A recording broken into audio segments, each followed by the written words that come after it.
tweets can remain active. Thank you. And now let's have the introduction of co-moderators starting. Thank you. Welcome.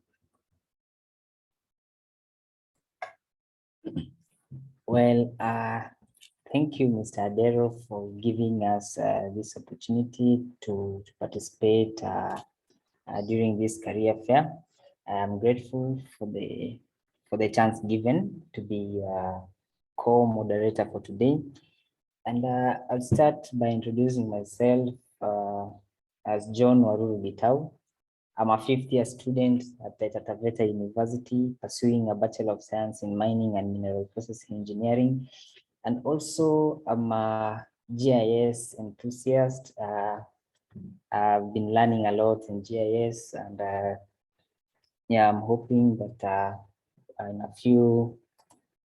a few days or years to come, I'll be able to mentor other students or colleagues in order to upskill and reskill in order to fit in the job market, since it is by the skills that we have, or the skills that we have are the currency that give us access to the market, to the job market. So I'm looking forward to inspire some of the people who are willing to learn GIS. Yeah, and for today's seminar, I'm looking forward to learning a lot concerning the international scholarships.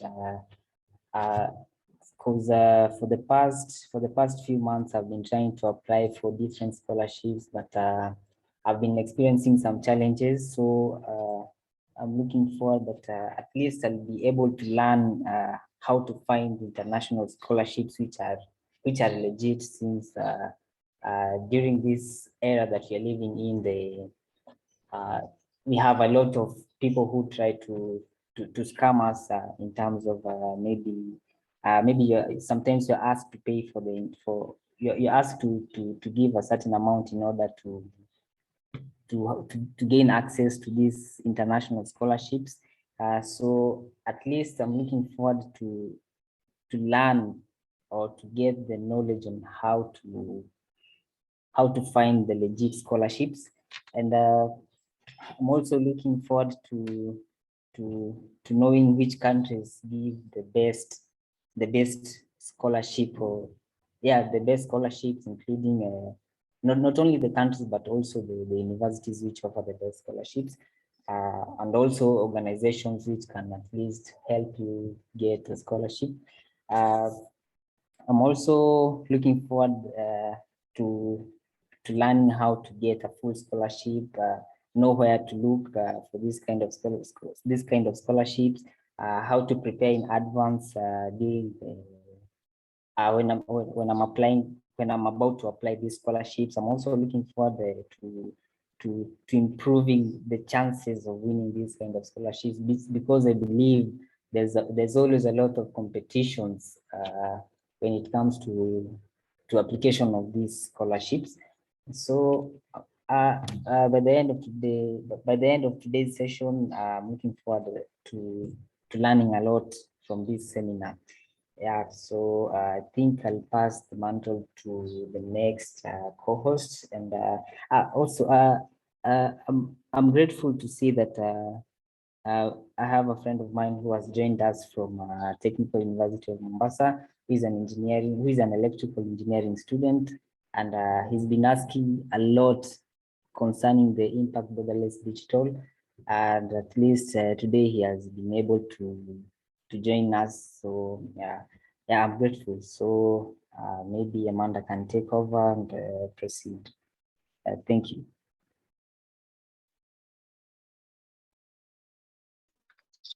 Okay. I am Lasena Amanda, a 3rd-year student taking mining engineering. Just a minute. I am just to remind the co-moderators that you need your videos on when you are addressing us, so that the participants can see the co-moderators to switch on their videos when speaking, and also to admit that people are waiting, and to keep the chat section active. The co-moderators, Waruru, Imelda and Lasena. So Lasena, you can proceed.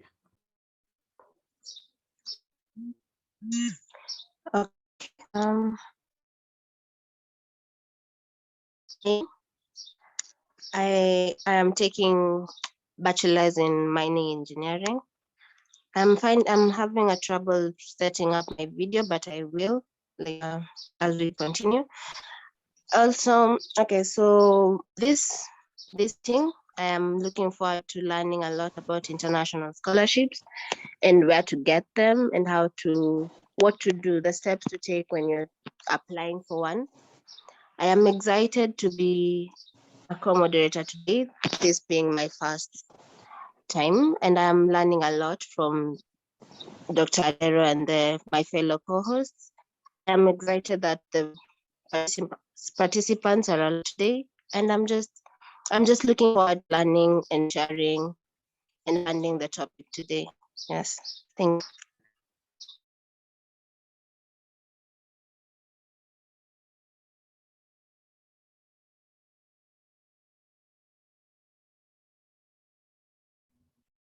Thank you. It is time for Imelda.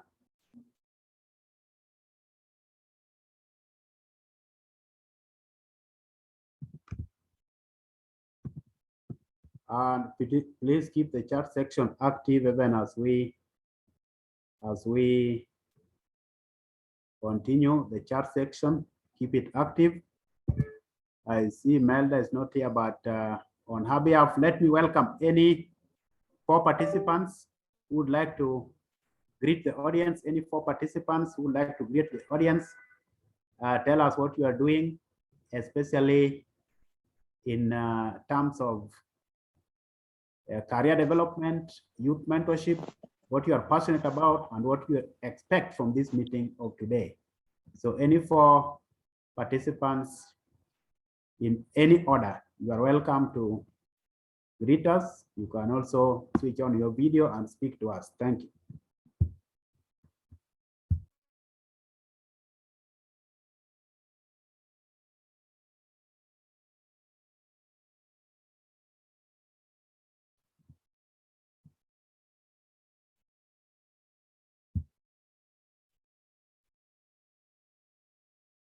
I think I saw some GS enthusiasts and GS mentors joining us. I think I also saw Kevin Sang. I would really like to hear from them.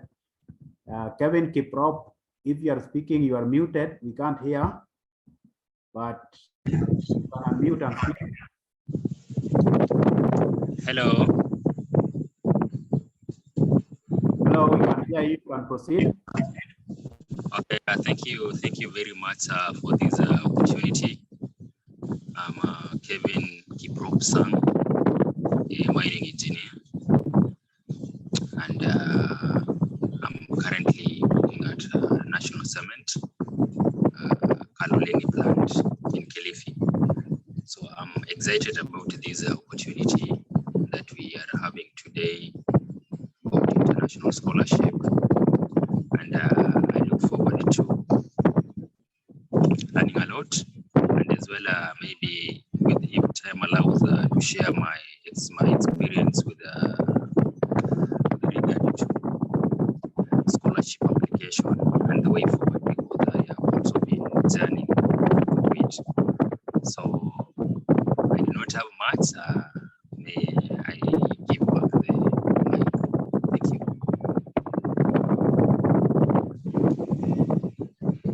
Thank you, Kevin. Did you say you are with, it is called National Cement in Kilifi? Yes, National Cement, a brand of Simba. Thank you, thank you. That is Kevin Sang, a graduate of Taveta University, and very active as a mining surveyor. Now he's with National Cement in Kilifi. So only 3 more people, I'm giving this chance to only 3 more people to greet us. And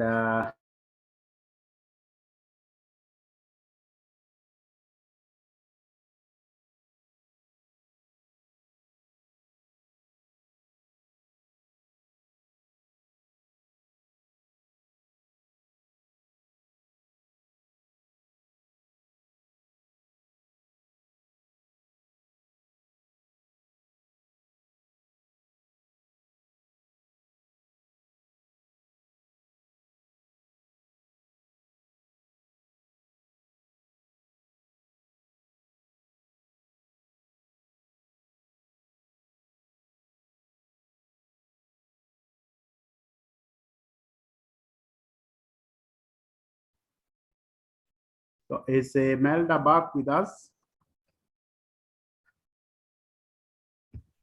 No, she has not. I think she's having an issue with her connection, but she'll be back shortly. Okay, Paul Njinu, the president of Enactus chapter at Atabeta University. Can you tell us something about your expectations and about Enactus generally? Can you challenge fellow students? Paul Njinu? Yeah, I am Paul Njino, the president and actor at Taveta University chapter. I'm excited about the session that we are going to have, and I expect to learn more about the full process of applying and how it will be easier for me in the future to apply for such scholarships. Generally about Enactus, it's a young club, I might say. It's about, at the moment in Taveta University, it's about 1 year old, and we expect to have new members joining us and participating in the upcoming open day, which will be held on 3rd of February, which is next week on Thursday. So any member who is around, you are highly welcome and invited to participate. Thank you.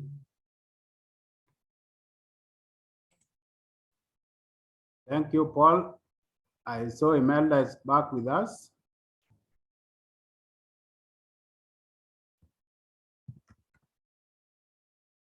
Yes, Imelda, Mr. Dero. It is your chance. And as we say, co-moderators to greet the audience, their expectation, their career development, what they are doing, and co-moderators to put on their videos so that the audience can see them. So it is your turn. Co-moderator Nasubo, it is your turn. I am sorry.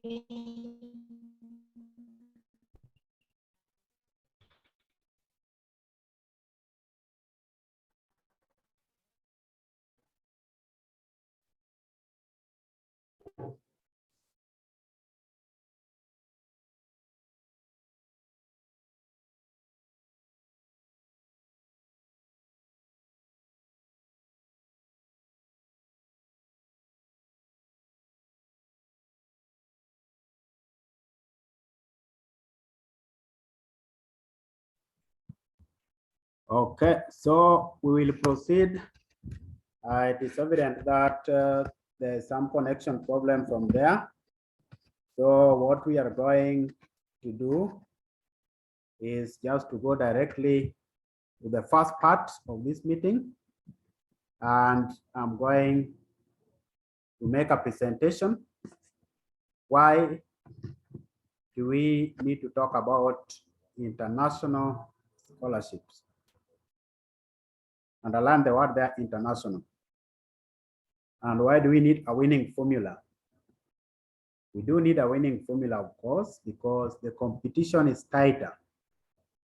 I just posted some writing on LinkedIn, on Medium in the last 24 hours, giving an eventful history from the 1990s, how the world used to be and how higher education was being undertaken in universities. And it was evident that in the 1990s and even early 2000s, being a serious university student meant reading lecture notes assiduously. It also meant spending most of your time in the library with hard copy books, most of which were old and yellowing. And there was little interaction with the outside world. The university hostels were enough to accommodate all the resident students. That is not the case nowadays. And the internet was just a preserve and privilege for the minority. I remember when we used to take computer science units, we had to walk all the way from the main campus of the University of Nairobi to Chiromo campus, which had the computer lab. And you would have to wake up at dawn in order to queue and have a fair chance at using any of the computers in the computer lab. But again, it was not guaranteed. Only a few would get that chance in a day. And the internet connection speed was so low compared to or relative to what we know of nowadays. But nowadays, we are talking of democratization, we are talking of faster connections, global connectivity via the internet, and COVID-19 has just accelerated that succession. So we are digitally connected. We have higher populations of learners at higher learning institutions globally. And you can see even at Untitled University, the proportion of students we can accommodate on campus within the university hostels is at best half. And that ratio may reduce as students have to stay off campus because of the rising populations. Journal papers, again, were very rare during our days, unless you could get one hard copy extract a professor was banding around. But nowadays, journal papers, you know, with online subscriptions, they are commonplace. They are a basic requirement to graduate with a master's degree in Kenya. For example, you must publish a journal paper nowadays. There are online subscriptions, and there are also open access journals for free access. You can download and read. So what is happening in the world today is that knowledge is abundant because of the information superhighway. You can get access to knowledge, and access to that knowledge will empower you. But so is the rise in competition. So you're not competing alone. If you are going to apply for a scholarship today, international scholarship, no, you are going to compete with many qualified applicants from the rest of the world. So the competition is tighter. And that is why you need a winning formula. So that is my introduction, and giving us the conviction, a very compelling introduction as to why we need a winning formula. You need to know what matters, and that will help you to rise on top and be among the few who can be selected for these international scholarship opportunities. Why do we need international scholarships? I've said that with digitalization, digital connectivity, there's labor mobility. We are in a global village. You see lectures have also gone virtual. So how can you make yourself relevant? And we always say we need 4 E's for you to be an impactful global citizen as youth nowadays. And what are these 4 E's? We have the E of education. You need that. And nowadays we even talk of higher education, not just basic education, to make a significant difference. Then you need the E of exposure, and international scholarships will afford you that opportunity of having exposure, international exposure, intercultural awareness, which you need for collaborative research and impact, sustainable impacts in society. In society. But you also need the E of experience. And that is why Paul Njinu, the president of Enactus, Untitled University Students Chapter, was talking about Enactus, which is encouraging entrepreneurship, specifically social entrepreneurship, and even innovation. We talk of social innovation that impacts on society. And it encourages what we call experiential learning. So university students compete innovative ideas that are simple but impactful. So learning by doing, project-based learning, problem-based learning, those are key.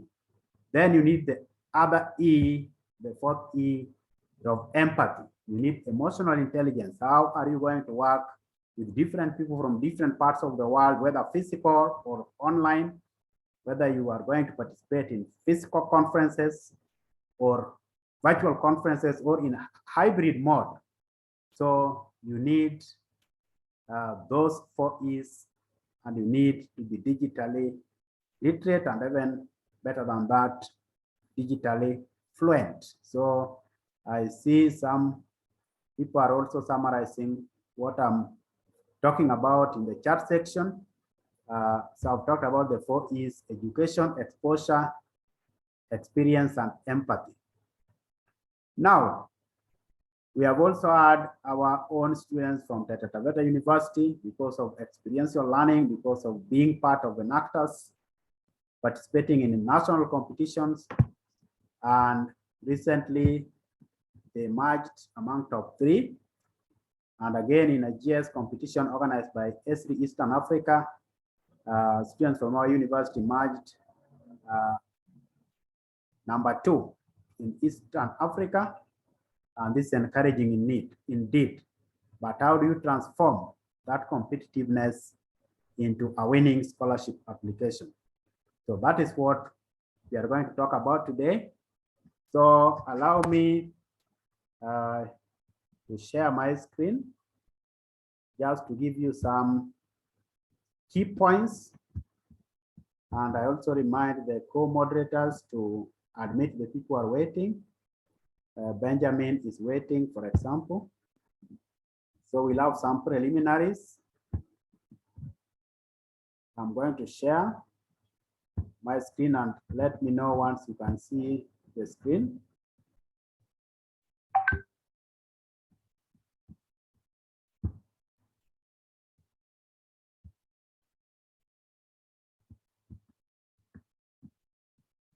Let me know once you can see the screen I'm sharing. Yes, we can. So this is the 26th Youth Talent and Career Fair, and it is the first one this year of 2022. Every month we have a youth forum. So this is a monthly youth forum organized under my youth mentorship program called IBD, Impact Borderless Digital. IBD, we have a website which you can visit. It has a YouTube channel, of course, and Facebook and Twitter.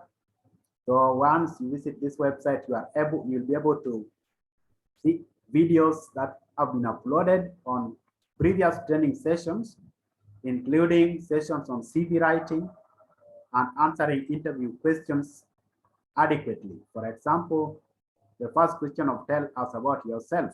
Most people get it wrong because tell us about yourself is about how your competencies, both personal and technical, and how your passion or attitude, your character development match the job description.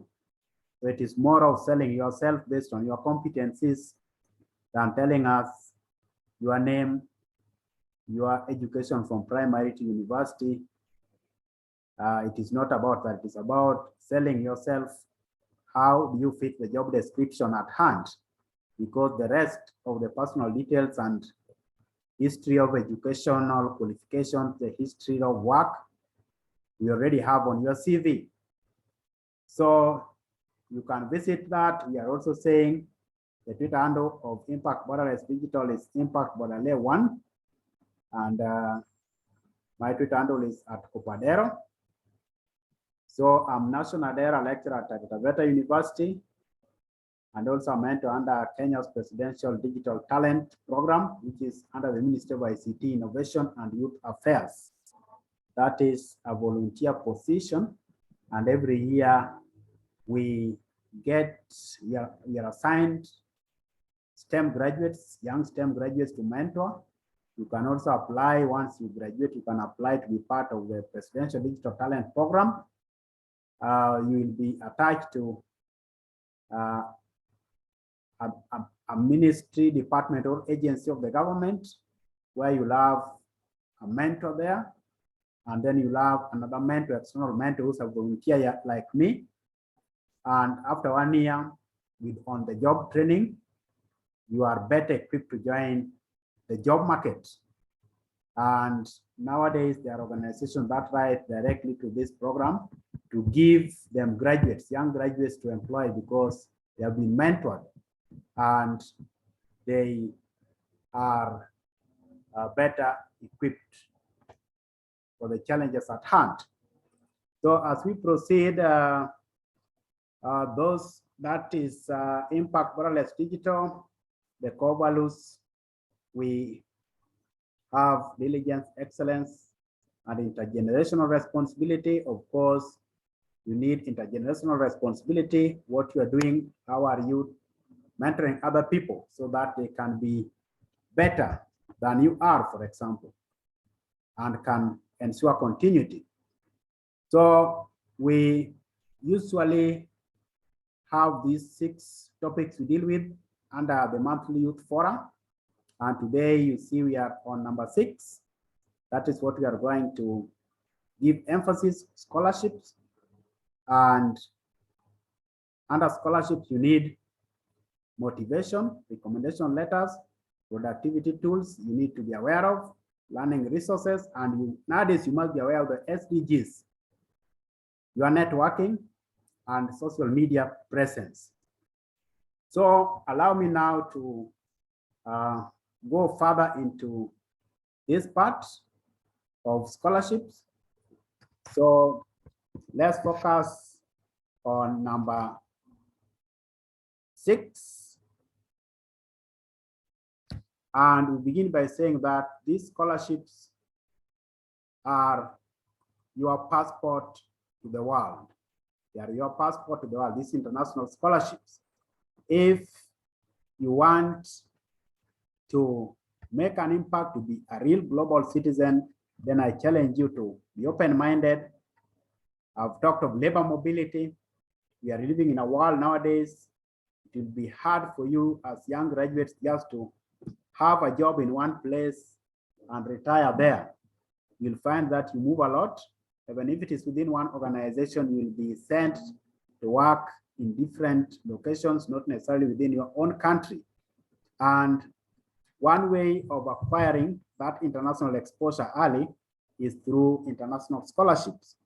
And you'll have this advantage that if you have studied in a given country, for example, in Australia, then when we have collaborations with such countries, it will be easier for you if you have been there studying to be relevant and be easily engaged under such arrangements. The same to other arrangements, other international development agencies such as GIZ, that is the German International Corporation. It used to be GTZ before, the technical arm of the German government for international cooperation. That is this GIZ, or if you like, GIZ. And these international scholarships will also give you a chance to learn other cultures and other languages, especially in countries that are not English speaking, such as Germany. So your passport to the world is intertwined with this international scholarship. Someone said that school days were his longest vacation. And nowadays, I can confirm that that person was right. When you are still at school, that is the longest vacation you can bank on. And later on, you look back on your life's history, and you'll agree with me later on that your school days were actually the longest vacation you ever had in life. Because after graduating, you'll be very busy with other issues of life. so busy, and time management will be so critical, and there are penalties that will be so unforgiving after school that if you are not enjoying your school days, then we have to be sorry for you. We have to prepare you. Please enjoy your school days, learn discipline, learn to use your productivity tools such as the calendars you have on your phone to organize yourself better, learn to interact with people at school, seek opportunities, attend these conferences, which nowadays we have. During our days at undergraduate level, you never dream of attending an international conference. But nowadays, that is the norm. For example, at a better university, our students can be sure every year we have a summer school or any other activity that exposes them to international audience. We also have the biennial seminar, international conferences. So life in school should be interesting. And if you can get a scholarship to extend that period, then you can indeed make the best use of school life, education and training phase. And I'm talking from experience because I've had a chance to get 2 scholarships in Germany, both in Germany for MSc and for PhD. And time is short. Sometimes you may think if you sacrifice and go to another country for 2 years for masters, for example, that is a very long time. It is not a long time. You look back and realize that it is a short time, and you finish those 2 years, you come back and you find the people who wanted to remain here, that they wanted to pursue other opportunities, may still be struggling to find those opportunities. But in your case, you'll have added some qualification to make you more mobile as a solution provider, more mobile labor mobility, more competent. And why higher education? Higher education is more critical nowadays because of automation. Many processes will be automated. For example, in the mining sector, we talk of human to machine matching managers. So if there are tasks we are going to automate, what will make you deserve a position as a mining engineer somewhere? It is if you are highly skilled, high qualifications, so that we just have one person in charge of many tasks. That is why we have this new career such as human to machine matching managers.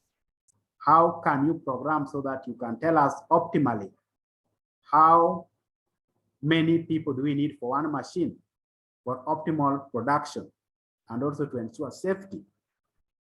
If it is in journalism, we have automated journalism nowadays. So if artificial intelligence can help us to summarize a journal paper of 20 pages into 1 page, then do we really need so many people to be reading as personal assistants to summarize for us? If you're a politician, will you need so many people to summarize for you a technical report for policy advice? So you can see what automation is doing. So you need higher education to remain relevant so that you can be one person in charge of so many other things. And that is key. So let's now talk about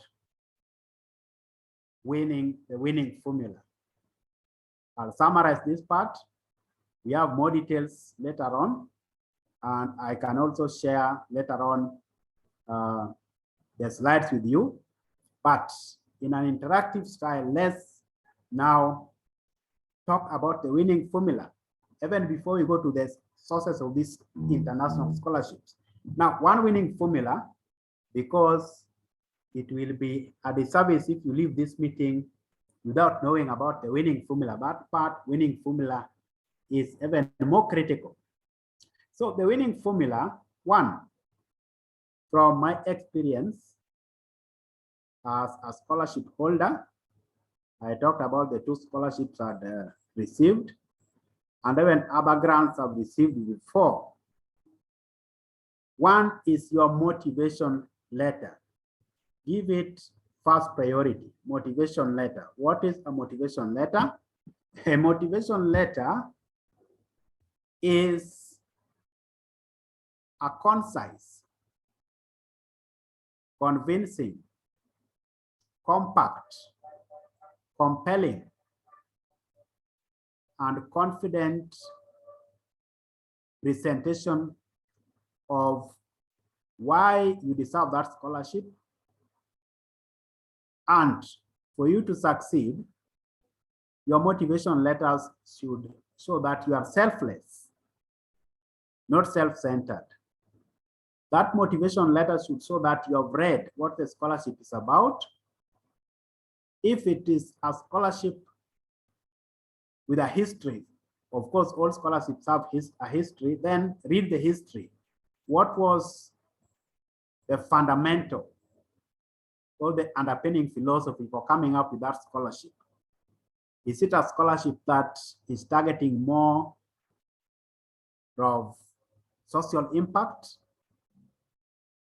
For example, if it is a scholarship by the German Academic Exchange Service, in German that is DAAD, Deutscher Akademischer Austauschdienst.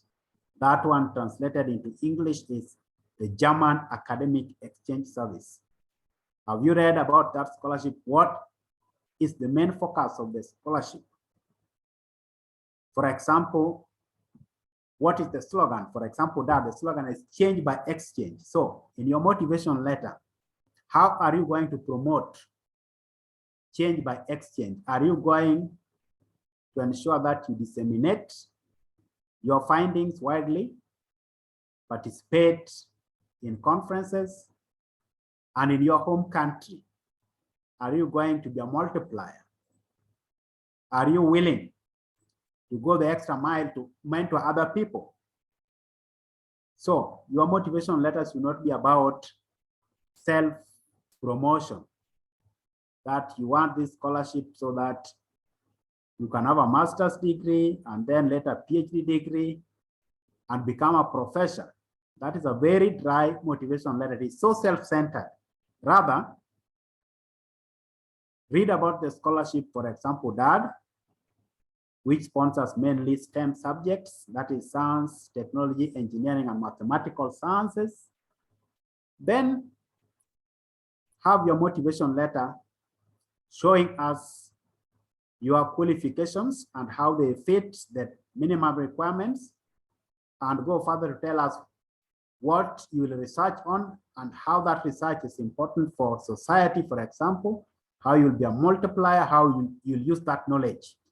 So going the linear way of just narrating how you will be promoted from one level to another will not earn you good marks. So show that you are a responsible citizen, global citizen, and the knowledge you acquire will be useful somewhere and will promote change by exchange. For example, when it comes to DAD scholarship, the German Academic Exchange Service.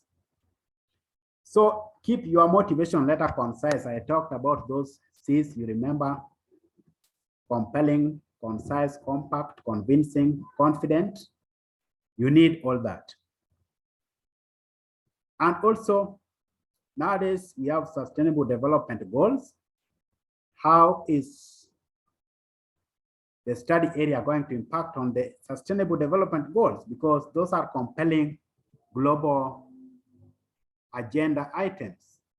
So having an awareness of how your work is going to deliver on the SDGs is a plus for your motivation letter. And if it says you need 1-page motivation letter, please keep it to 1 page. Don't go to 3 pages. Again, don't minimize the font size. You use font size 9 so that what was 3 pages can now be only 1 page. That is not proper. Ensure that you use a reasonable font size. If it is not specified, then a reasonable one could be 12. And then under motivation letter, again, remember to put in all the particulars that are needed. You write a motivation letter, for example, without your name. It is not specifying what you did, where you are applying to. If it is to be addressed, give the right address. Some people apply somewhere, they don't even care to check the address. So they just have to whom it may concern, but it is well specified that this should be addressed to so and so within this organization or this title. So be careful and do your homework well. And nowadays you have no excuse because of the internet. You can get this kind of information so easily. Then that is about motivation letter. Number 2, recommendation letters. Don't take this for granted. However well qualified you are in terms of bachelor degree qualification, you may have first class honors, but you still need recommendation letters. So we have talked about this before. On your CV, there are referees. And these referees are likely the ones also going to write for you recommendation letters. If not all of them, then 1 or 2 of them. Good practice is to have 3 referees playing different roles. 1 referee, academic referee, that is someone who taught you, your lecturer, for example, your teacher. The other referee should be a professional referee. So that is someone you have worked under, maybe during attachment, internship, or where you are working now. And then the third should be a social referee. So this is someone you respect, someone who knows you in the social circles, your personal attributes and competencies. So that could be your bishop, church pastor, could be your imam, or could be someone you have interacted with in other social circles. Maybe you have a best man you respect. So having those 3 is a very good way of ensuring that we have an all-round assessment when these referees are contacted. Again, get the names of your referees right. I've seen CVs where the referees are just there with one name, Mr. Makopa, Mr. Kamau, Mr. Otieno. So if these are your referees, but you have not even gone further to know the full names, the position, the title, then it also shows that you are failing when it comes to the core value of dignity, diligence, discipline, and determination. You have to be determined to get those things right. So usually these scholarships need recommendation letters, usually 3 recommendation letters. 2 could be from, so these 3 recommendation letters, you could have 2 from your academic referees. Those are lecturers who have taught you.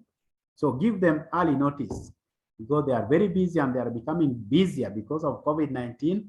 Nowadays with online learning, you find a lecturer has so many units because of this borderless environment.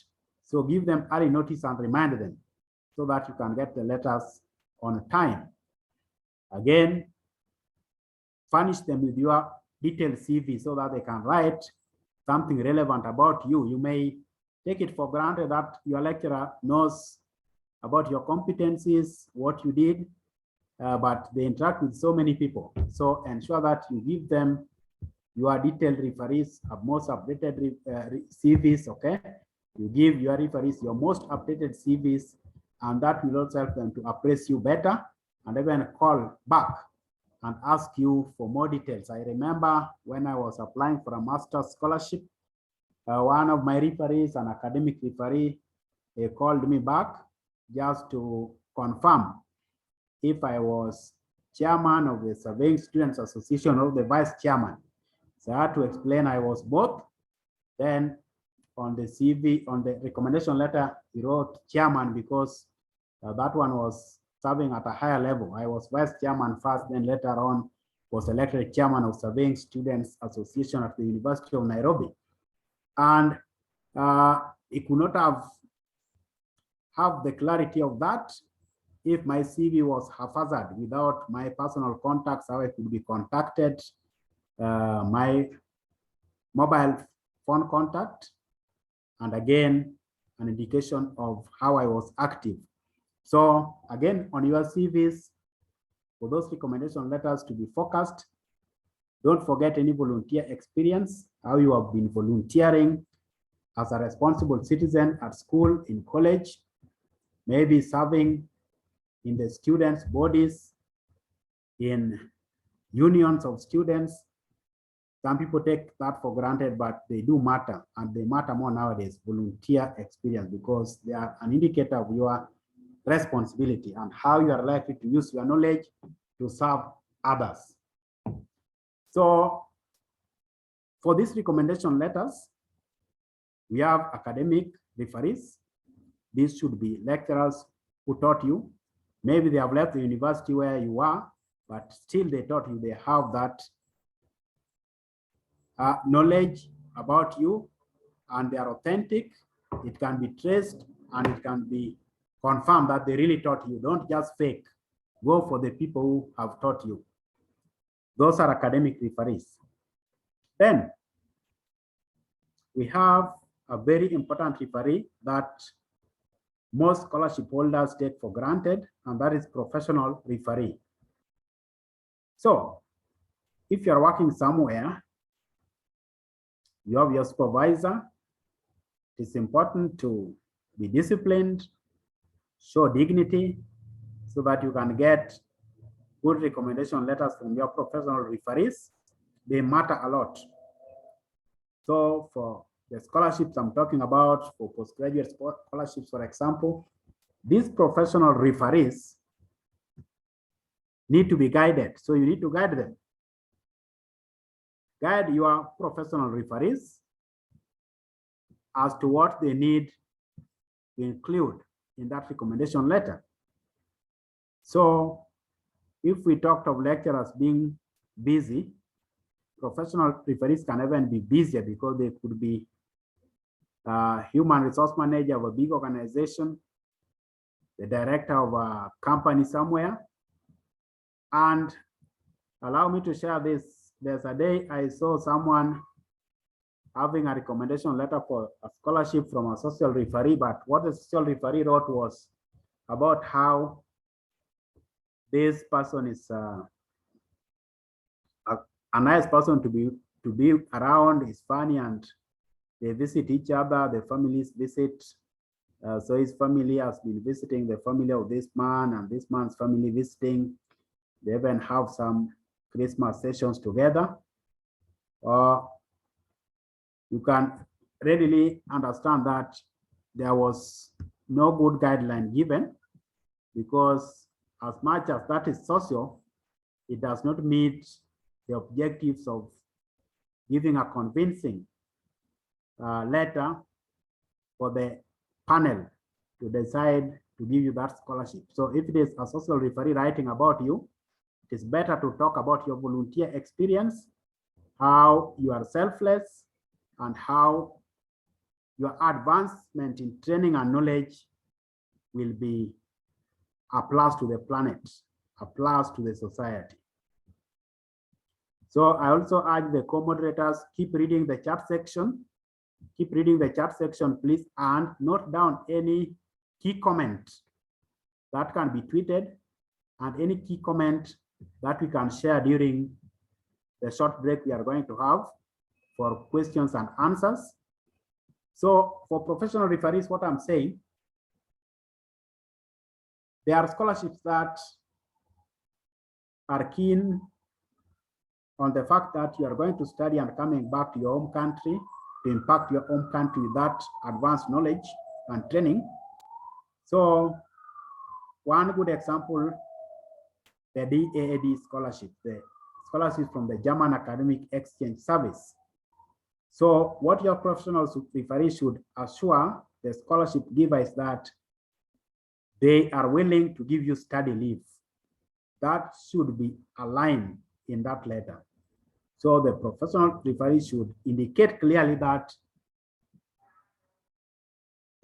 he will give you study leave to go and study for the entire period without being recalled, so that you can finish your studies. And then the professional referee should also commit to redeploying you or absorbing you once you are back at maybe preferably a higher level. So that is a good tip you should note down. So it is better to have a short letter from a professional referee, but those two statements should be there, that you'll be given study leave for the whole period to go and study, and then you'll be absorbed back after your studies so that you can contribute to realizing development objectives, and now with better arsenals, better equipped to impact more meaningfully and be more innovative for sustainable solutions in society. So I've given you that tip for the letter from your professional referee. So we have talked about motivation letter, recommendation letters. Then let me talk about your CV. For your CV, don't just write any CV, but nowadays there are guidelines. So for European scholarships, for example, you may find it is specified that you should use the Europass format. So you put in details chronologically, and automatically they will be, a CV will be generated, and then you can edit it a bit to show, to give a standard way of evaluating all participants. So on your CV, as I said, don't forget volunteer experience, and don't forget to show your key competencies. Again, check, there are countries that require CVs to have your photo. For example, Germany. There are countries that don't want to see your photo on a CV unless it is explicitly stated. So again, research so that you can do the right thing according to the culture of the organization or the geography of the area you are aspiring to join for this international scholarship. SDGs, as I said, must be part of your motivation letter. How is your further education going to impact as far as delivery on sustainable development goals is concerned? Then networking. How have you been networking? For example, you are being part of today's forum is part of networking, and it should be part of your CV that you participated in this forum. But let's look at social media, which people take for granted. What you write on social media gives us a glimpse of who you are. So ensure that your message on social media is consistent, not belligerent, not arousing conflicts. So if we got your Twitter handle today and then used maybe automated means of just word cloud processing, what would be the dominant words there, the vocabulary? So will we find that words of abuse are more than words of encouragement? Will you find any consistency in your messaging? Have you got a clear line, a clear lane that you are staying on, for example? That is important. So your social media presence is key, and be active on social media for the good things.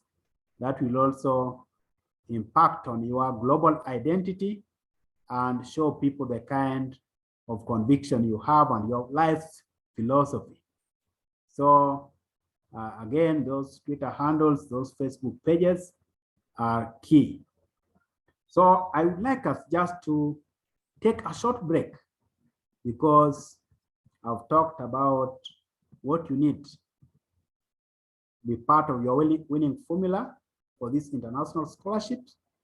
And when we come back, we'll be talking about the sources of scholarships so that you can go and research more on them after this meeting, which scholarships are out there. And then during this short break, it is a break not to go away, but a break to ask questions and answers, Q&A. So during this break, you can also ask any question If the question will be answered in the later sessions, then I'll say so. But if they need more explanation on what I've already explained, then I'll explain further, I'll go deeper. So over to you, co-moderators. Can the co-moderators now read for us anything you found interesting in the chat section? And can the co-moderators also welcome participants who can comment, reinforce, ask questions? Then after that short break, we'll proceed to session number 2. Over to you. Over to you, the co-moderators. Well, thank you, Mr. National Dero. That was an awesome session. At least I've gained something, and I've been going through the chat box. I've seen several questions being asked, and okay. On my end, I've always been wondering if we can include one of your relatives as a referee in your CV while you are applying for a scholarship. And I've seen several responses, but I would love and I would appreciate it if you commented on if you gave us a feedback on that. And also Bessie had asked a question on conversion of grades, but I believe we've not arrived at that point. So when we start the next session, at least I would love if I would appreciate it if you talk about the conversion of grades that is usually done by universities which are in other countries, so that at least we can know how safe we are while we are applying for these scholarships. And that's only what I have for now. Maybe the rest of the team and the co-moderators can mention one or two things, and we can proceed. Thank you. Okay. Thank you, Mr. Dero, for the insightful presentation. Yeah, Waruru has mentioned most of the questions, but there are some that have just come in. The first one that Paul asked was, where can you source for the scholarships? You know, you've told us on the ways to do that, but then of course you have to start from somewhere. So where can we source from this, especially if you're someone who doesn't know the sources? I hope you can share with us. And then there's someone who's asked, like, are there scholarships for undergraduate students at GAES? I am not sure what GAES means, but I hope you can elaborate on that, or they can elaborate more. And the other question is, what if you're a fresh graduate who's not yet secured a job? Do you still need to include the professional referee? Or for example, you've gone for attachment, can you include your supervisor as a professional referee? Yeah, those are the questions.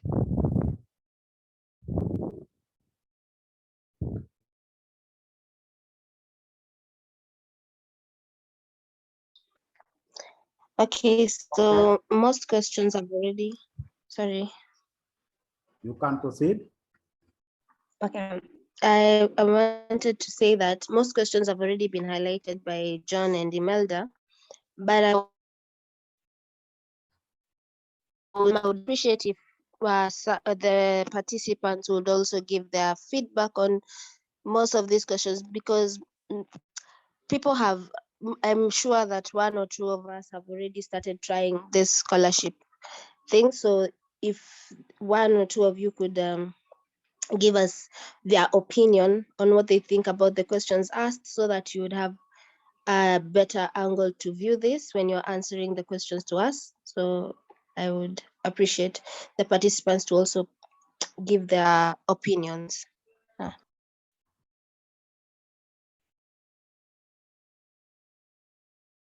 Good, over to you, participants, before I answer.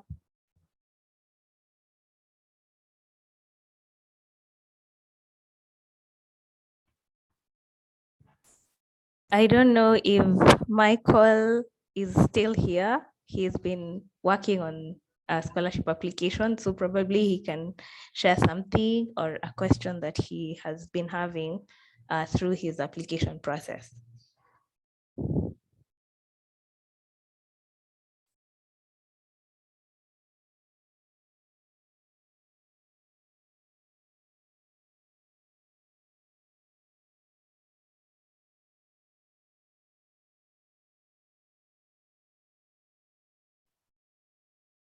Do you mean Michael Nakoma?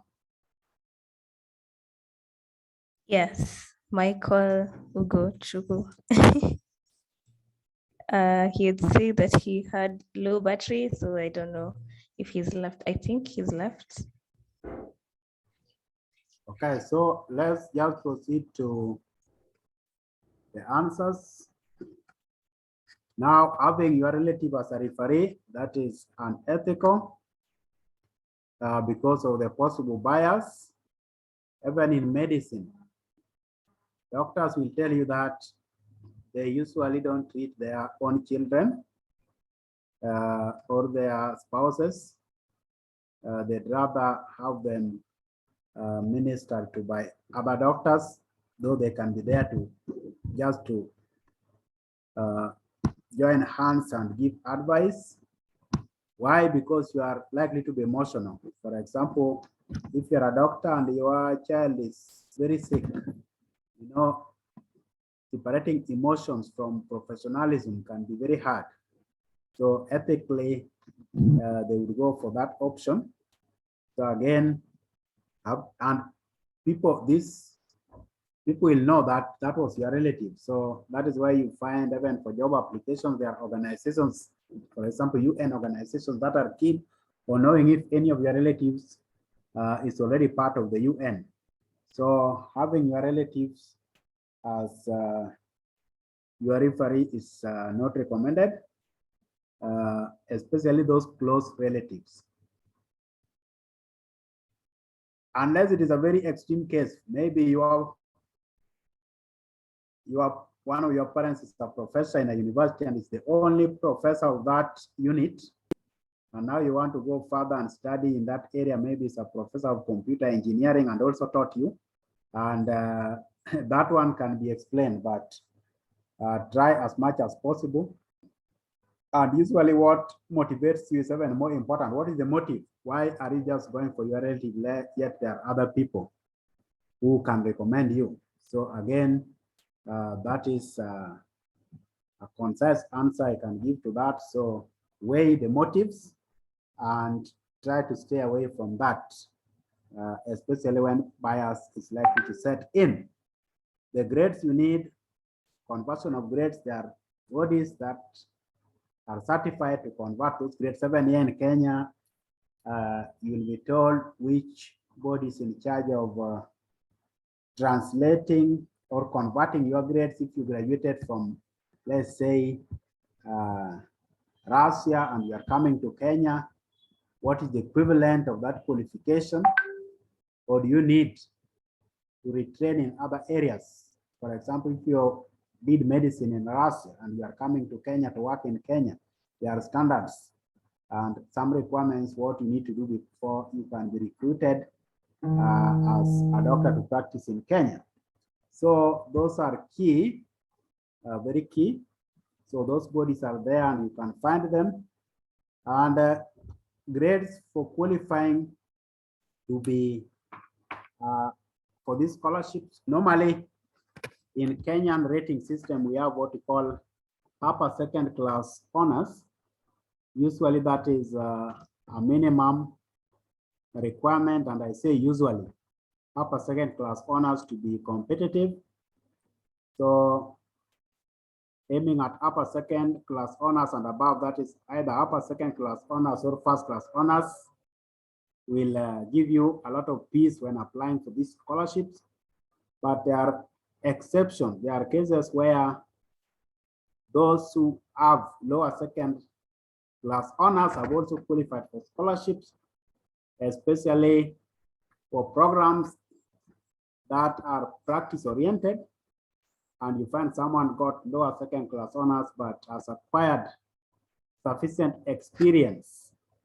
Someone has acquired sufficient experience, and when they are evaluated, the experience together with the strong recommendations they have and their motivation letter, they still qualify for these scholarships. Now, sources of scholarship, we'll talk about that in the next session.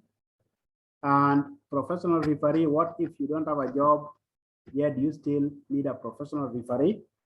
So that depends on the kind of scholarship. We have scholarships that are not very keen on having experience after graduating. So you can be absorbed as a fresh graduate, and some of these scholarships are like the university scholarship that you just have within your department, so the school. There are cases where you are absorbed right after graduating, you are given a scholarship to proceed for masters. Again, at Taveta University, we have seminary scholarships, and our graduates, there are graduates from our university who after 1 or 2 years have come back to study within the university, also as part of building the capacity, internal capacity at the university, because it's also good to encourage your alumni to come back and study and be part of the staff, because there are staff who are retiring and we need to replace them. So again, it depends on the scholarship, and there are scholarships that are keen on experience. For example, the DAD scholarships, the German Academic Exchange Service scholarships. For a master's scholarship, they require that you have 2 years of relevant experience. And as I told you, 2 years is not a long time. It will just come. So find something to do, even if it is volunteer work. 2 years will pass very quickly, and you'll have that minimum required to get that scholarship. I can remember I also applied for a scholarship in Germany for masters, and I had 20 months of work experience, 20 months. And the 20 months was accepted as sufficient when talking of 2 years. So you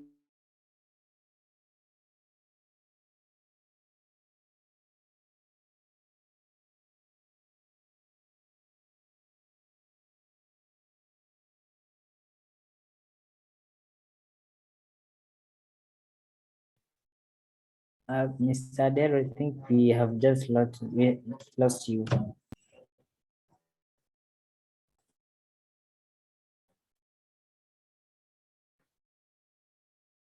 Recording in progress.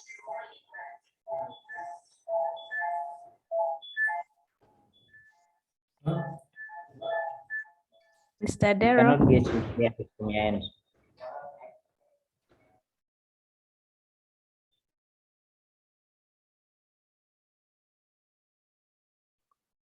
Okay, I think we have lost him. His network maybe is a little bit unstable.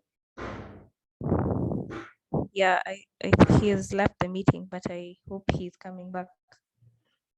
So, oh, okay.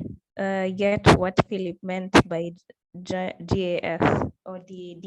Okay. So guys, it's great hearing from you. I hope most of the questions have been answered. I had another question, but Mr. Dero has left on the English tests that are supposed to be taken, you know, for some countries. So like which countries require the English test, which countries do not require the English test, because as Kenya, we also do English in our curriculum. So I just wondered, why should they require another English test? And the Kenyan system is like almost like the British system. So I don't know if anyone has a contribution to that or any other thing that you can add to what has been said.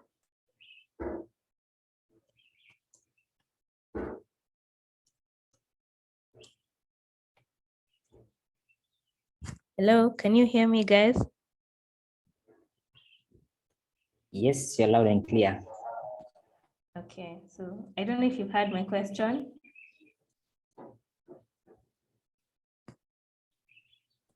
Yeah, sure. You've had your question and we're trying to digest, but if there's someone who has an answer already, maybe they can proceed. I can see you have Brenda on board. Maybe she can tell us something. Hi. Hi, About the Brenda. English test, only know about countries like Japan. I think you do it, but that's because English is not their basic language. So I don't know about other countries because if a country is not using mostly English, it makes sense for them to ask you to do the English test. So maybe countries like UK, because they also use English like ours, maybe you won't have to do it. So I'm not sure about the rest, but for the one like Japan, I'm sure you do the English test.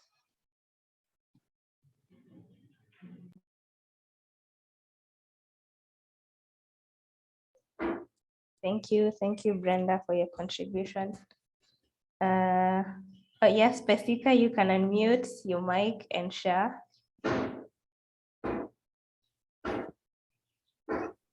I just said I have seen that quite a lot in the Australian university, the ones that have applied. And I did ask this question actually, and the response I got was there is native English that is used in Australia, which is quite different from British English that we use here. So that's why they usually go for the English test. Yeah. Okay, so I see Pesika has an experience in scholarship application from Australian universities. You can share the links also so that those who are interested can apply, right, Pesika? Yes, I will. Thank you. So I just like to welcome anyone else who has something to share concerning their experience in scholarship application. For me, it has, I don't know if I should say it has been quite a rough ride, but I tried applying when I was, before I joined campus, that was after Form 4. But then I just didn't know what strings to pull. You start applying, you have all these essays that are just like too many. Maybe you just don't want to write those essays that are supposed to describe yourself, to describe your family. So at some point I was like, oh my God, no, let me just go to a Kenyan university. So I came to Kenya, I came to Taita Taveta University. And yeah, it has been a nice experience. I think the exposure right now is giving me like the desire to continue from where I stopped. And at least I have the content now to put in as describing myself and my background and my academics and all that. So I am hoping that maybe in the next 1 year or 2 years, I'm going to try and apply for a scholarship, because also, as Mr. Dero has said, the 2 years experience, at least it adds some points to your application. So yes, I can see Cosmas has raised his hand. Yes, Cosmas?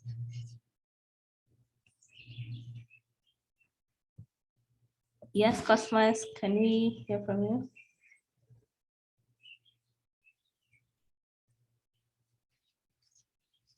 Cosmas Kipchirchir. Can you hear me?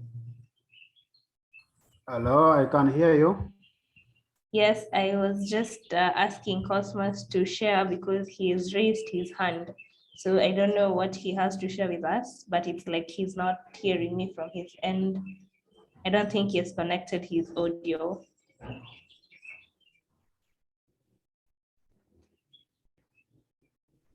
Okay, we had lost you, Mr. Dero. I think you can go ahead if you can hear us, and then Cosmas, if he connects, he can share. Yes, we can proceed. Okay. Cosmas is saying he can't hear anything else. Anything, he can't hear anything, please. So that is what Cosmas is writing there. But can you hear me? Yes, Am we I can audible? hear you, Mr. Dero. You're audible enough. So we are saying, sorry for that network disruption, but what we are saying is that you don't need to wait until you get a job to say you are a professional referee. So take attachment seriously. And even this volunteer work during school holidays, during semester breaks, you can ask your lecturer if he has any field work to do.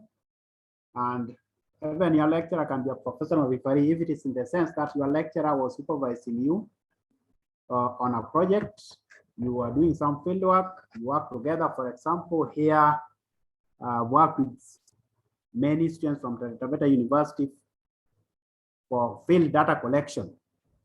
For the consultancies I have, I do recruit them to be part of the field team where they are supervised and they are paid according to output. So in that case, I've been a professional referee to some of our graduates. So understand professional referee in that sense, right from attachment through internship and jobs, because it is about translating what you've learned into productive work. Thank you.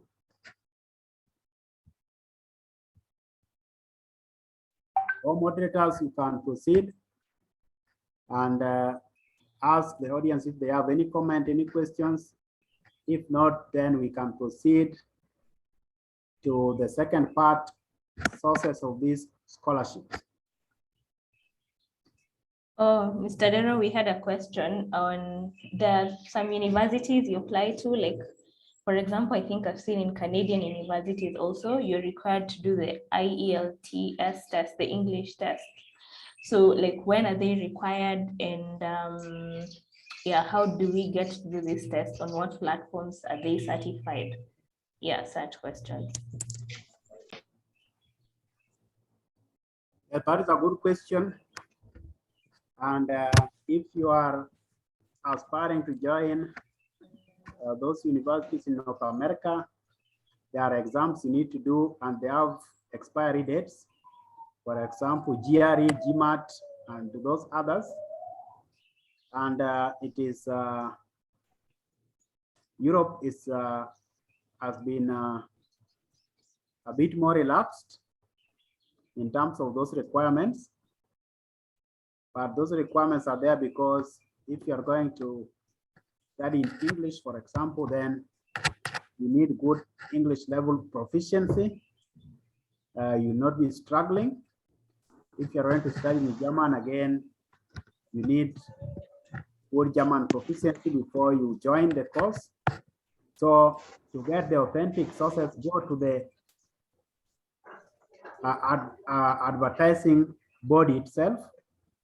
So if you are going to study in Calgary, Canada, for example, or you are going to study in Toronto, or you are going to study at Penn State University in the USA, go online and check the contact, the program officer in that department or in charge of international students, the international students office. Then write to them and they will be able to give you the details as to which kind of certifications they need and from which agencies. Then in your home countries, you will also find those agencies, and when they do their tests, and you need to study well in advance to pass those tests, and be keen to know that those certifications expire. So you may have passed GMAT, for example, or GRE, but it is not a perpetual certification. You may have to redo it after some years. So those are details you need to keep in mind. So it still goes back to knowing the right source to communicate with. So if you are applying for any scholarship, ensure that you contact the program officer in that university or the registrar or the international office for any details that you may want to explore further. But most of the time, all those details, those queries are online. In this era of digital connectivity, you'll find them online. So for authentic sources, go to the very university you are applying to, or the very body that is giving the scholarship, to get it right from there. And someone also asked, what of undergraduates? Do they have scholarships? Yes, there are scholarships for bachelor degrees. And even here in Kenya, we have Equity. You know, Equity Bank, the Equity Foundation, for example, has been giving scholarships for those who have just finished Form 4 to go and study in the United States, for example, or here in Kenya. So because there are so many people finishing Form 4 or A level, it is even much more competitive. So how can you get a fair chance at getting this international scholarship? So you need to research widely. For example, in Kenya, I already talked about equity, the wings to fly. Then we also have, when in Africa, we have this special young leaders, the Mandela Young Leaders Fellowship, though that is for postgraduate level. And again, there are NGOs which are just there to sponsor those who have met certain levels of qualifications. So you cannot do without doing proper research and exploring widely. Then for those scholarships abroad, for example, in the United States, if you are really going to be there for bachelor's degree, then you also need to study in advance. Is your qualification, do you need to add anything? For example, with O level with KCSE, is there anything more, something more you need to add before you can join those universities? Maybe some additional courses, some bridging, and have it clear, ask them the sources of scholarships they have for those undergraduate levels, and you will be able to get quite a number. But be prepared for the competition well in advance. Thank you. So any other question before we proceed to the next? I don't know if Amanda and Waruru have any questions that have been sent to them. They can share.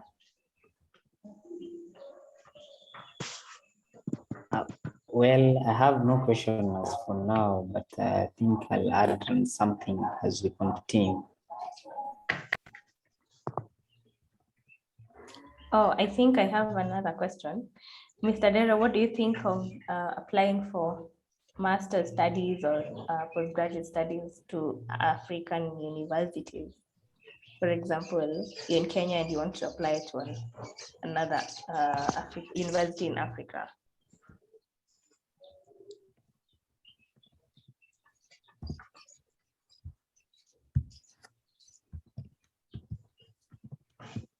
Okay. Yeah, African universities, we have programs, good programs that are very well established. For example, Ghana has had very good collaboration with Kenya, and there are a number of Kenyans who have studied in Ghana for their master's degree, for example. You know of, for example, UMAT, that is University of Mining and Technology in Ghana. For those who are in the area of mining and natural resource management, that is one of the centers well known for mining education in Africa. For mining education, we also have Zambia. We have universities such as Copperfield University. So I would say that because of what we call globalization, because of labor mobility, you have highly qualified Africans who have been abroad, and now they are lecturing in African universities, and they have very good programs of exposing you to other universities abroad. So you may find you are studying in Ghana, yes, but there are so many opportunities to travel and do some short courses, maybe in other countries outside Africa or within Africa. And some even enable you to graduate with double degrees. So you have a postgraduate qualification that is like 2 masters in one. So what I would say is that do your homework well. Your groundwork must be well researched, and look at the history of this university. Is it well networked? Look at the networking, the footprint of that university. Is it going to give you the opportunity to be well networked as you study, the opportunities to visit other other countries, opportunities to participate in conferences and have guest lectures, for example, and that will ensure that you don't lose out on international exposure. That is the E, one of the E's we introduced at the beginning, and you won't lose out on that intercultural competence and intercultural awareness. So African universities, yes, but research well and have the history, the networking footprint. So I've mentioned, for example, the University of Mining and Technology in Ghana. In South Africa, we have very good universities for your networking. You won't lose out by going there.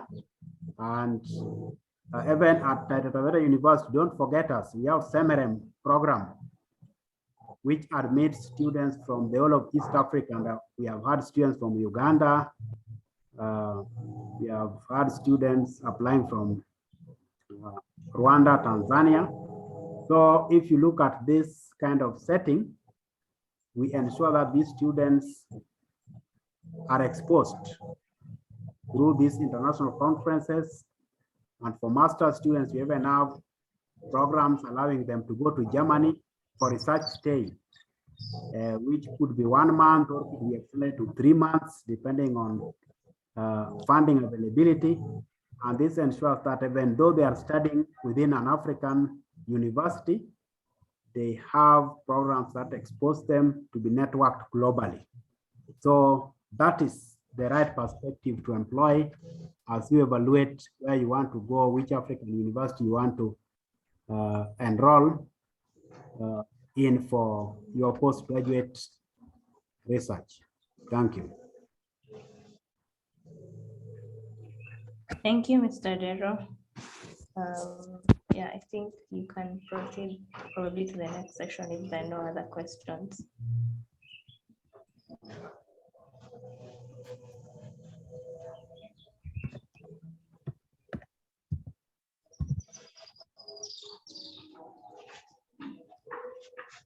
Okay, so let me proceed to the next session.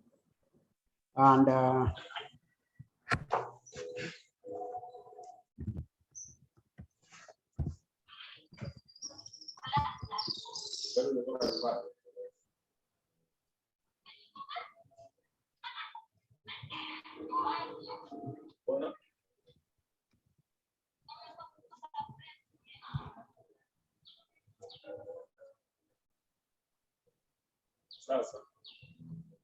so I want to share the screen again.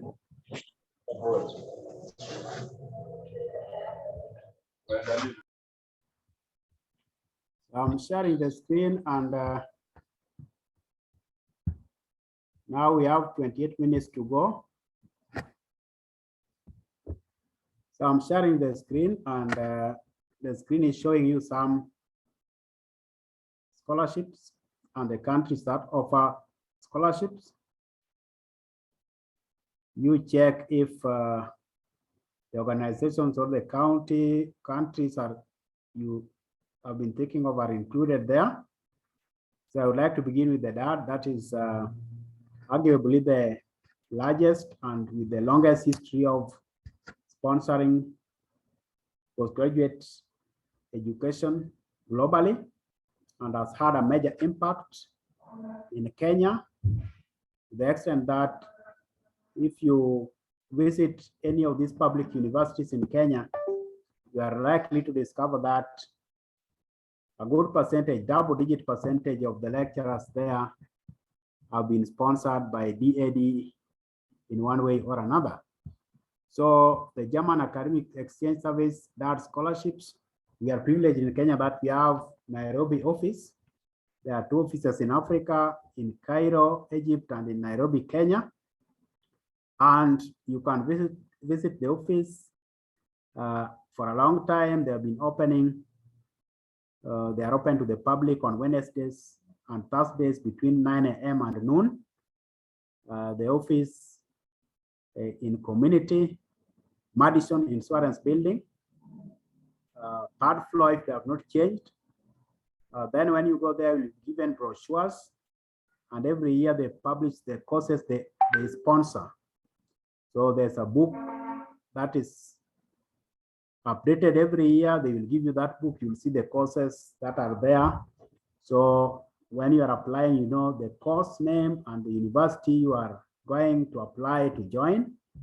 And there are very many courses, and there are postgraduate courses with relevance to developing countries. So the courses are international and also designed, tailor-made to meet the needs of developing countries.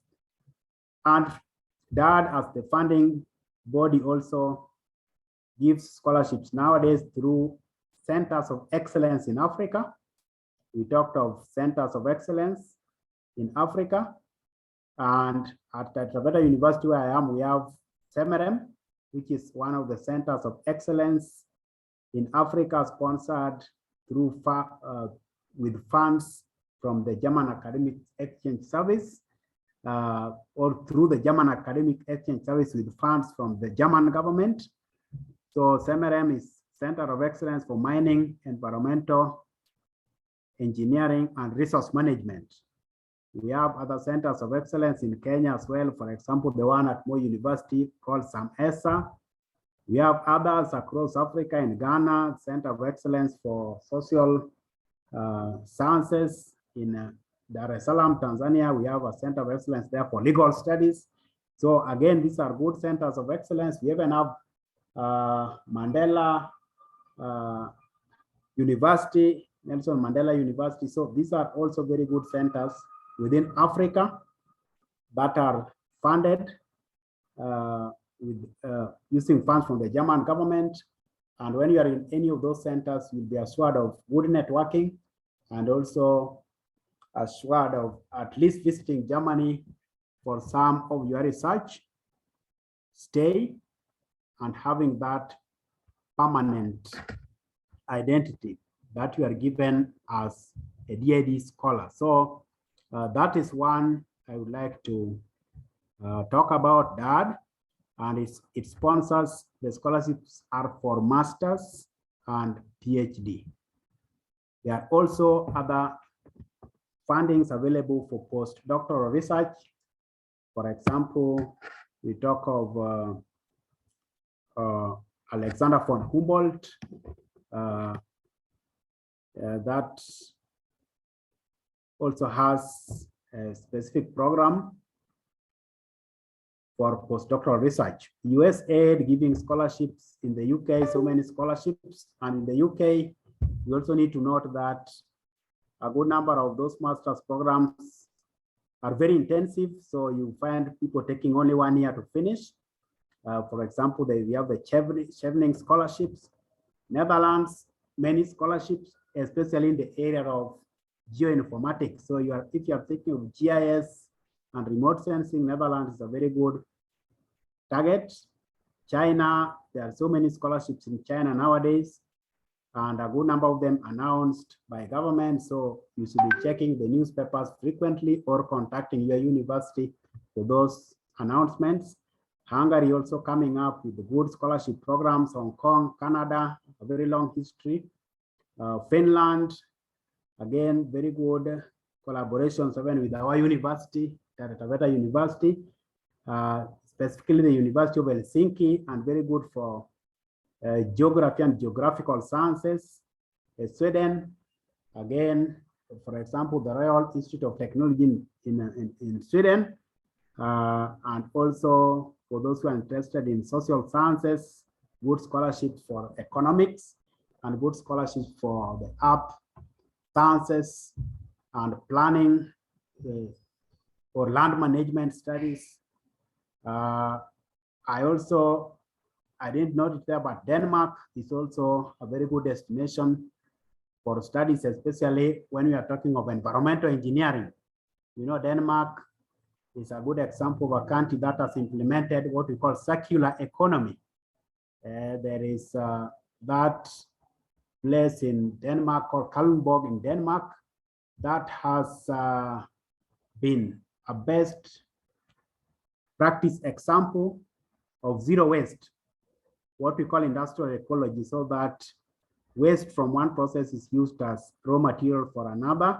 And in that case, we have what we call a closed substance cycle that delivers on minimization of waste or net zero waste. And that is under the broad concept we call circular economy. Norway also have the scholarships in various areas, including theology. I didn't write here South Africa, also very good, especially for PhD studies. Very many opportunities, and a good number of our staff have benefited from the same. So the list can be longer than this, but as I said, because of the internet and the ready availability of information through your departments and through various universities and through these bodies, you can read. In fact, you cannot to get a scholarship, you cannot do helicopter reading. You must do intensive reading and you must be consistent. So you must keep researching, just dedicate time that you'll be reading more about them, maybe every week. Because if you are to apply for a adult scholarship, for example, if I'm to give you an example for a master's degree, you will need, maybe if the deadline is July this year, you need to start now because there are so many things that are required, and you keep updating your CV to be relevant, and then you beat that deadline in July. Then it may take another 5 months because of the large volume of applications. It may take another 5 months. So from July, you may get the reply in December or January 2023. And then after that, because you need to learn some basic German to survive in that country, you may find that maybe if it is PhD, you need to do some 2 months locally of German language. You meet in Nairobi at Goethe Institute there, Mandeleo House. Then you do another few months again in Germany, the language.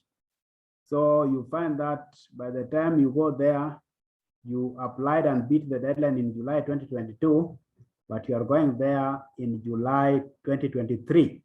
So you see that 1 year of preparation.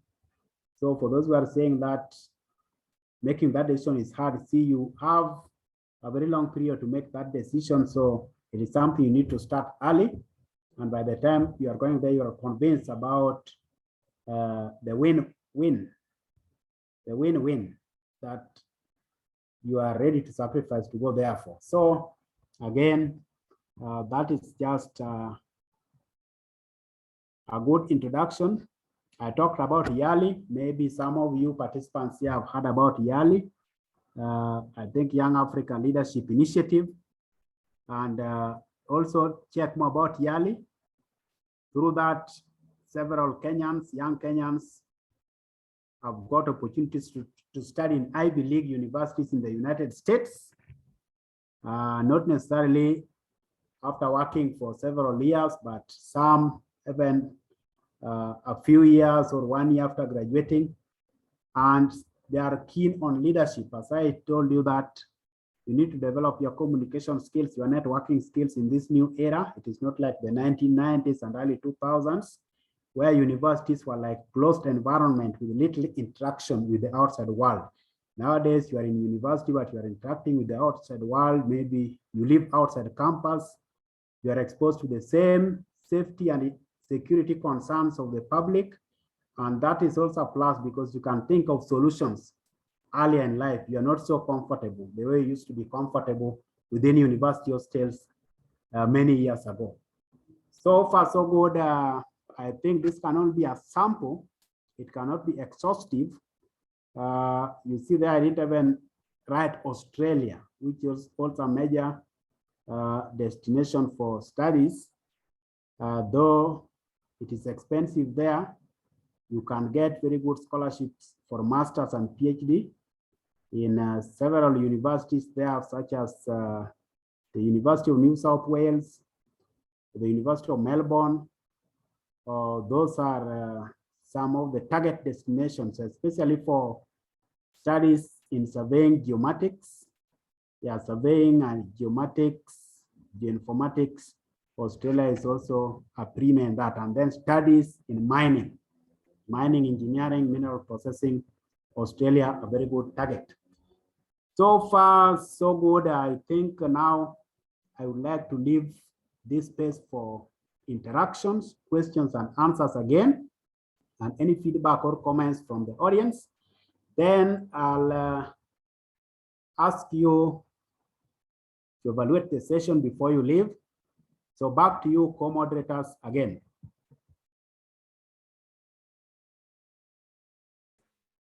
Well, thank you, Mr. Adero, for that session. At least we have learned something from the countries or organizations where we can source these scholarships.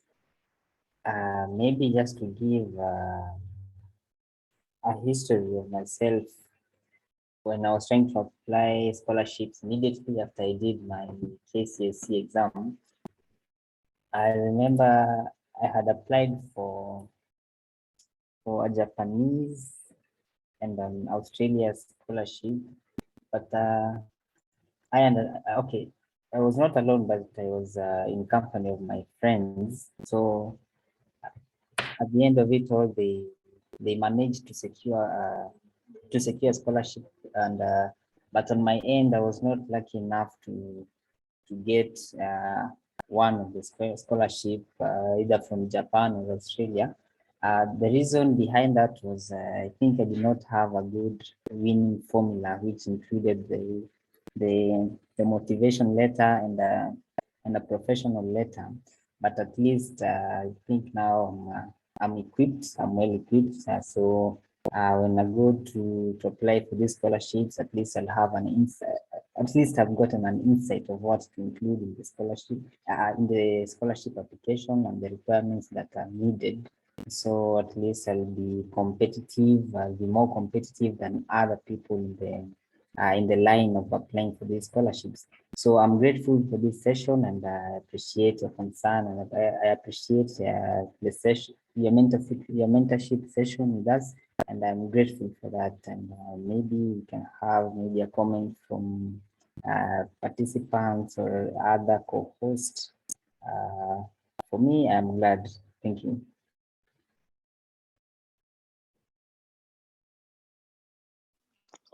Okay, so personally, I have enjoyed the meeting. The session has been wonderful. I have learned a lot in partaking international scholarships, and I'm grateful, Dr. Adero, for this opportunity. I'm also grateful for the opportunity to be such wonderful people and the interactions and the questions that have been asked that have given light to most of the things that someone would have to go through when taking a scholarship. And I would also want to apply for a scholarship after completion of my degree. So with this information, I believe that I'll have a good chance of getting one. So thank you so much. Also, participants, we welcome you, and we are thankful for your participation. And for the next meetings, I would love if we would all interact and ask and be free to share. Networking is all about sharing and interacting with the people, even though you don't know them personally. So thank you so much, and thank you. Have a good day. Thank you, Good. Mr. So Adero. invite more questions, final comments from the participants, especially the people you know. There must be people you know from outside Taveta University. Yeah, sure. I can see. She has left the meeting. There was one friend of mine from Isiolo, but I think she has left. So for those who are here, I think I can invite Philip Gupeyok. I hope I got that name right. He has informed me that he's a student at RCMRD, so he can just share and tell us if he has gotten anything useful for him as he aims to apply for scholarships. Welcome, Philip. Meanwhile, evaluate the session. There's a poll that has been displayed. Please poll. It is anonymous. It helps us to evaluate the sessions going forward.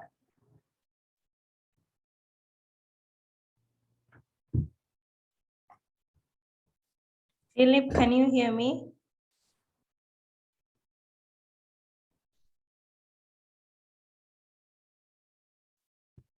Okay, it seems Philip can't hear us. I can welcome Gladys Walker. Kindly share if you've loved the session, what have you learned probably, and what would you love maybe to hear next time?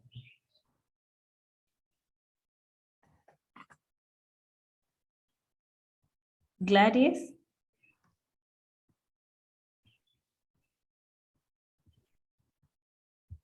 Okay.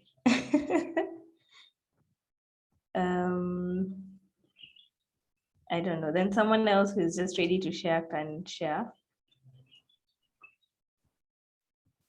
Okay, I think I can invite a friend of mine from Technical University of Mombasa. Hello. And Hello. proceed. Yes, Hello? Gladys. Yes, we can hear you, Gladys. Yeah, I'm so happy to hear to get the information I've got today. I'm just remembering when I was a student, I struggled to get scholarships. I didn't have anyone to guide me.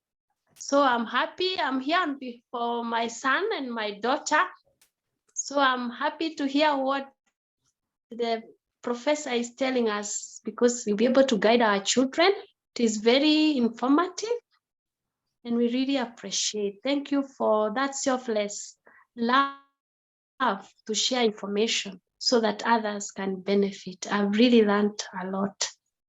Thank you so much, especially on where to get the scholarship and the information. That's very critical for us as parents. Thank you. Thank you, Gladys. You can probably tell us where you're from. Welcome, I can say she's one of my pastors. So I know very well where she's coming from. Yeah. Yes. We stay at Ongata in Ongata Rongai. We are pastors at the Open House Church Ongata Rongai, and we really appreciate. Thank you so much for the forum. I think we should do more, because sometimes we lose chances because we don't know. Yeah, Exactly. that information is powerful. Exactly, and we have this one every month. So February, okay, we have another one, and you can book in advance if there's a topic you are yes. you need to hear from. You can let us know in advance, then we can just have a virtual forum. It is now easy with virtual forum, and they can connect. Yeah, I'm even thinking like when the Form 4s finish the exam, when they are at home. Exactly. Like my son is really concerned. He really want to have the scholarships. Maybe it can benefit our sons and our daughters when the schools are closed after the exams. Thank you so much. Welcome. Okay.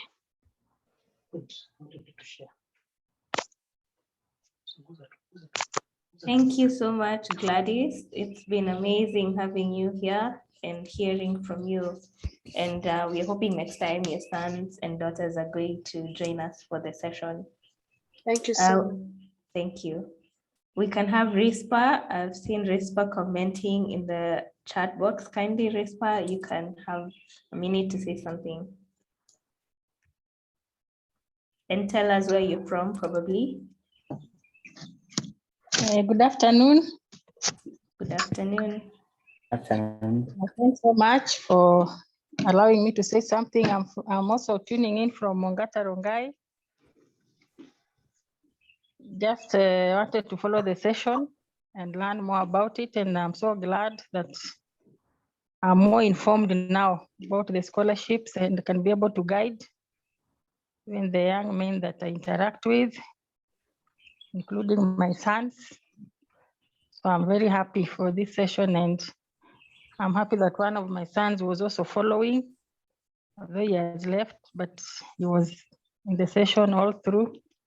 I believe he has also gained a lot. Thank you very much. Thank you, Respa. I see Churchill has raised his hand. Churchill, you can have a minute.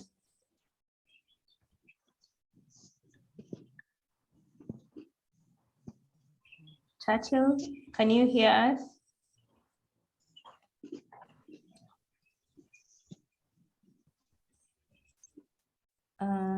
It seems he's not hearing us on his end.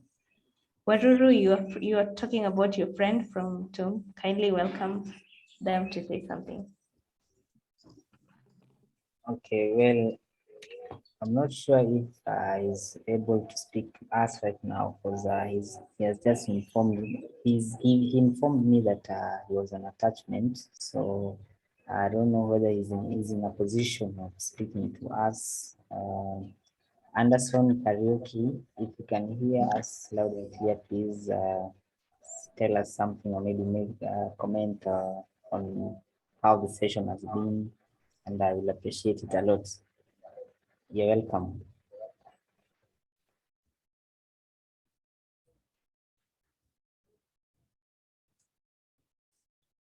Anderson Karaoke.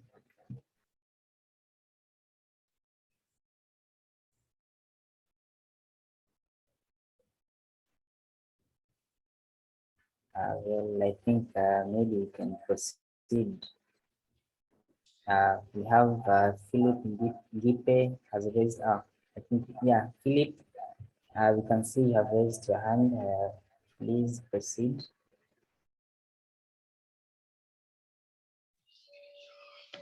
Okay, thank you. I would like to say thank you for the opportunity. I'm so glad to have been a participant.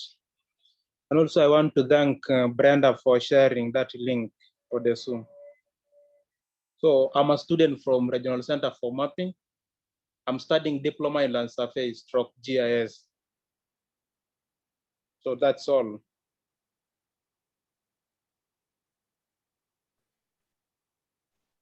Okay, thank you for that. I appreciate your comment and your participation.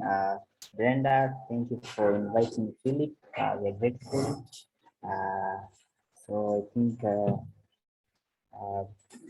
we can proceed for the next step. Maybe Imelda, you can take us through. Okay, thank you so much, Waruru. We can still hear from more of the participants. We have the ones that I don't know from TTU. We have, let me see the names. Just a minute. Abel Abuya. Hi, Abel. I think you can say something if you're in a position to.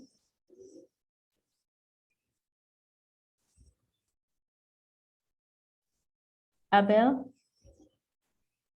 Okay, it seems Abel has not yet connected his audio yet. So we can have Spencer Imo sharing something. Imo Spencer.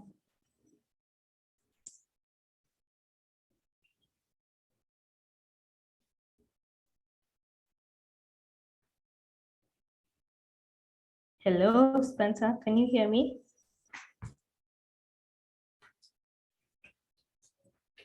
Okay, it seems they're all unavailable. John Karani, can you hear me?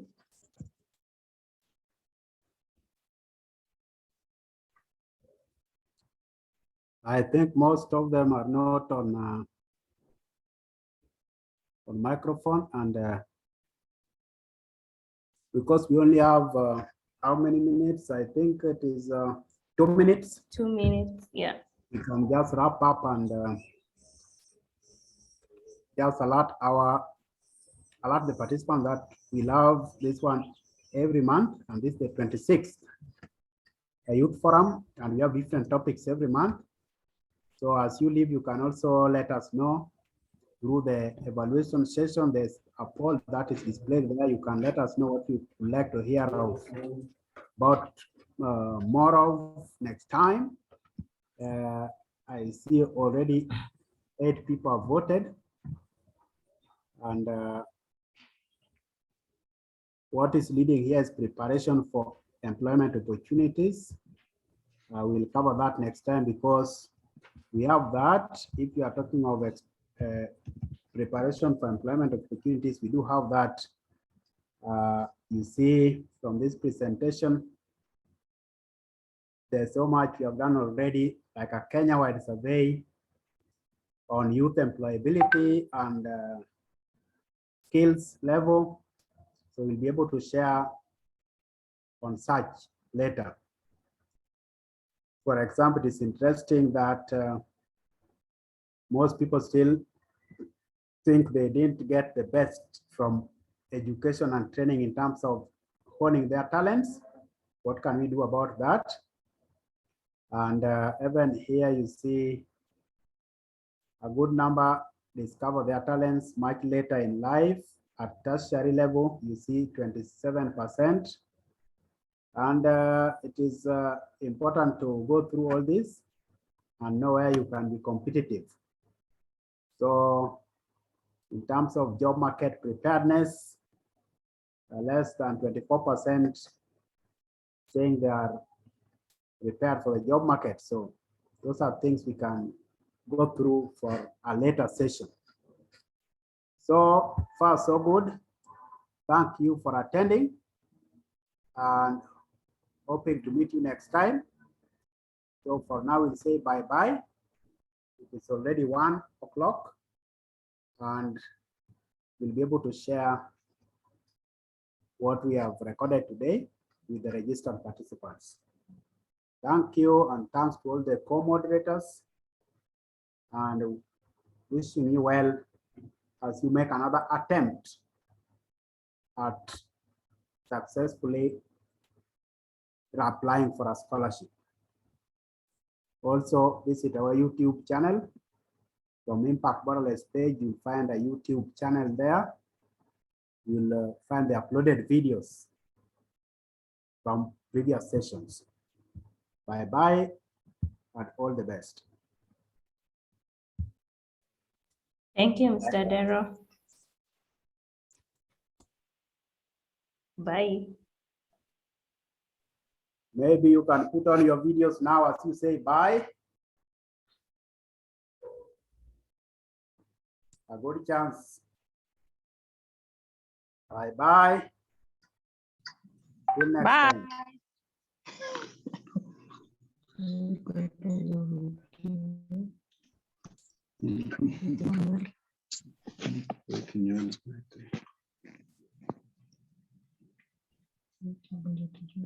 Bye.